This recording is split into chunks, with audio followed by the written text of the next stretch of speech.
খানিকটা বোঝাও যাবে।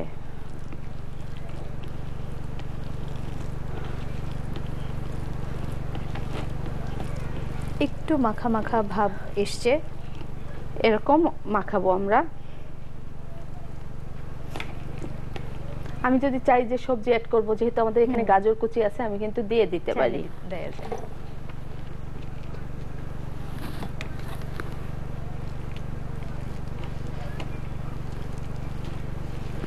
পিঠা সম্পূর্ণ নিজের উপরে, যে আসলে আমি কেমন খাবো, কেমন টেস্টি করব, সেটা সম্পূর্ণ নিজের উপরেই নির্ভর করে যে আমি কতটা কি দিয়ে বানাবো।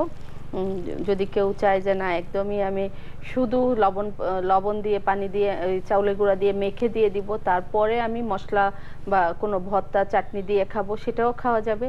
বা আমরা সঙ্গে অ্যাড করে দিতে চাইলে সেটাও করা সম্ভব। আমি যদি সবজিও অ্যাড করতে চাই করা সম্ভব। সম্পূর্ণ হচ্ছে নিজের উপরে যে আমি কিভাবে তৈরি করব। এরকম আমাদের মাখাটা হয়ে যাবে। মাখা হওয়ার পরে এটাকে আমরা বাঁশের ভিতরে দিয়ে দিব। বাঁশটাকে প্রথমে আমরা কেটে ধুয়ে পরিষ্কার করে নিব। বাঁশের একটা সাইডে কিন্তু বাঁশের গিরাটা রয়েছে, এই পাশ থেকে আর বের হয়ে আসবে না। এবার আমরা অপর পাশ থেকে বাঁশের ভিতরে দিয়ে দিব।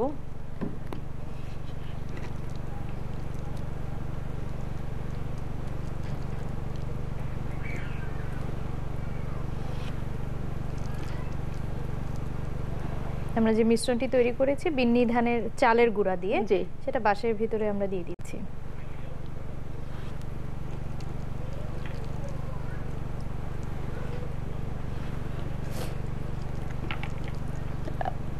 ওরা যখন করে এই বাঁশের আরো কিন্তু বড় থাকে বাঁশটা, এবং পুরাটা ভরে দিয়ে দেয়।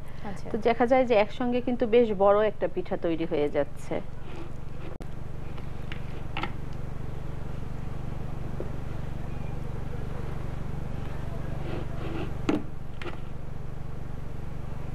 এভাবে করে আমরা পুরা বাঁশটাকে ভরে দিব। অর্থাৎ এখানে যে বাঁশটা আছে এতটুকুন পর্যন্ত ভরে দিব, শুরু থেকে এতটুকুন পর্যন্ত ভরে দিব। দেওয়ার পরে এটাকে আমরা একটু ঝাঁকি দিয়ে বসিয়ে নিব। বসাবার পরে আমরা যেটা করব যে ওরকম নুনে পাতা থাকবে বা কলা পাতা, আমরা যদি নুনে পাতা না পাই, আমি এই পিঠাটার ভিতরেই যে নুনে পাতাটা ছিল আমি সেটা দিয়েই আমি দেখাই। নুনে পাতাটা এরকম, এখন তো এটা একটু ভাপ লেগে হয়ে গেছে, শুকিয়ে গিয়েছে এরকম পাতাটা। এই পাতাটাকে আমরা ভাঁজ করে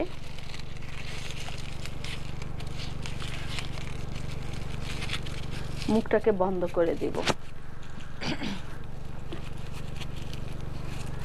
বেশ 2 থেকে 3টা পাতা দিয়ে মুখটাকে বন্ধ করতে হবে।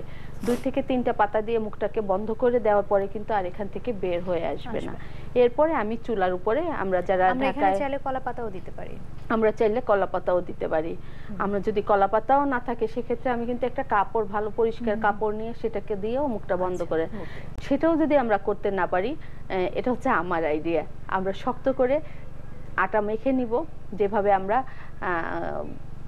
কাচ্চি বিরিয়ানি বা রান্না করি বা পাতিলের মুখ আটকাই নেই, একটু শক্ত করে আটা মেখে নিয়ে মুখটাকে আটকাই যেভাবে, সেরকম করে আটাটা এখানে দিয়ে বন্ধ করে দিতে পারি। সম্পূর্ণ নিজের উপরে করে যে আমি আসলে কিভাবে করব। আমাকে যে কলা পাতাই থাকতে হবে, নুনে পাতা থাকতে হবে এরকম কোনো কথা নেই, আমি আমার চাহিদা মতো আমি কাজ করতে পারবো। তো এরকম যখন মুখটা বন্ধ হয়ে যাবে, তারপরে আমরা এটাকে চুলার উপরে দিব। চুলার উপরে দিয়ে, গ্যাসের চুলায়, আমরা তো লাকড়ির চুলা পাবো না এখানে, তাই আমরা গ্যাসের চুলায় দিব। গ্যাসের চুলার উপরে দিয়ে আমরা ঘুরিয়ে ঘুরিয়ে পিঠাটাকে পোড়ায় নেব। এই পিঠাটা পোড়াতে আমাদের 1 থেকে 1.5 ঘন্টা সময় লাগবে। পিঠাটা যখন পোড়ানো হয়ে যাবে, বাঁশটা পুরাটা পুড়ে যাবে। এখানে আমাদের দেখতে পাচ্ছি এই যে বাঁশটা পুরো পুড়ে গেছে, উপরটা, ভিতরটা কিন্তু বাঁশের কাঁচাই আছে হালকা। তখন আমরা পিঠাটা নামাবার পরে পিঠাটাকে, বাঁশটাকে দাঁড় করিয়ে নিব। দাঁড় করানোর পরে যে কোনো একটা হালকা চাকু দিয়ে একটু ফেলে নিলে, টান দিলে খুলে যাবে। 4 থেকে 4টা গরম অবস্থায়। এটা কিন্তু এখন পোড়ানোটা শক্ত হয়ে গেছে একটু বাঁশটা, তার মানে গরম অবস্থায় আমি যখন বাঁশটা টান দিব, বাঁশটা বেশ নরম থাকে, টান দিলে একদম চারিপাশে, অর্থাৎ কলাটাকে আমরা যেভাবে ছিলে নেই, ঠিক বাঁশটাকে ওইভাবে ছিলতে হবে। ছুললে তখন পিঠাটা বের হয়ে আসবে। এরপরে আমরা সেই পিঠাটাকে পরিবেশন করব। আমরা সরাসরিও খেতে পারি, বললাম ভর্তার সঙ্গে বা সবজি বা যে কোনো তরকারির সঙ্গে আমরা খেতে পারি কিন্তু বাঁশ পিঠাটাকে। আমাদের সময় একদমই প্রায় শেষের পথে। বাঁশ পিঠা সম্পর্কে আপনি একদমই সংক্ষিপ্ত করে আর কিছু বলবার আছে কি শিক্ষার্থীদেরকে? আমরা আসলে বাঁশ পিঠা অনেকটাই বুঝিয়ে দিয়েছি, আমার মনে হয় দর্শকরা পারবে। তারপরে একজন দর্শক বলেছিলেন যে ভাপা পিঠার রেসিপিটা উনি জানতে চান, আমি সেই ভাপা পিঠার রেসিপিটা ওনাকে আবারও বলে দিচ্ছি। আমরা 1 কেজি আতপ চাউলের সঙ্গে 250 গ্রাম সিদ্ধ চাল নিয়ে গুঁড়া করব। গুঁড়া করার পরে সেখান থেকে আমার পরিমাণ মতো চাউলের গুঁড়া নিয়ে আমি লবণ এবং পানি দিয়ে খুব ভালো করে শুকনা করে মেখে নিব। শুকনা করে মাখার পরে ওটা তারের বা বাঁশের চালনির ভিতরে আমরা চালতে হবে। চেলে সব গুঁড়া চালার পরে আমরা পিঠা তৈরিতে যাব। পিঠা আমি যদি বড় করি তাহলে স্টিমিটের ভিতরে বড় করে আমরা নিব। এখানে যে আমাদের পিঠাটা আমরা করেছিলাম, আর চাইলে শিক্ষার্থীরা ছোট এরকম বড় করেও নিতে পারে। আর যদি চায় যে না আমি ছোট করব, স্টিমিটের ভিতরেই 4টা বাটি দিয়ে পিঠা মানে ছোট ছোট পিঠা তৈরি করে 4টা পিঠা একবারে বসিয়ে দেওয়া সম্ভব। শিক্ষার্থী যিনি মিস করে গেছিলেন তিনি বুঝতে পেরেছেন। আমাদের হাতে আজকে একদমই সময় নেই। আপা অনেক ধন্যবাদ, আপনি আমাদেরকে চমৎকার 3টা পিঠা দেখালেন, ঝাল ভাপা পিঠা, বাঁশ পিঠা এবং বো পিঠা। আশা করি আগামী ক্লাসে আপনার কাছ থেকে আরো পিঠা শিখতে পারবো। শিক্ষার্থীরা আজকের মতো সময় একদমই শেষ, চলে যাচ্ছি। যাবার আগে মনে করিয়ে দিই, দূরপাঠ প্রচারিত হয় প্রতি রবি থেকে বুধবার বিকেল 5টায়। এই একই অনুষ্ঠানটি পুনঃপ্রচার করা হয় সকাল 5টা 30 মিনিটে। অনুষ্ঠান সম্পর্কে আপনার কোনো মতামত থাকলে আমাদেরকে চিঠি লিখতে পারেন। আমাদেরকে চিঠি লেখার ঠিকানা প্রযোজক দূরপাঠ, দেশ টিভি, কর্ণফুলী মিডিয়া পয়েন্ট 42, শহীদ সাংবাদিক সেলিনা পারভিন সড়ক, মালিবাগ, ঢাকা 1217। দূরপাঠ@desh.tv আমাদের ইমেল আইডি।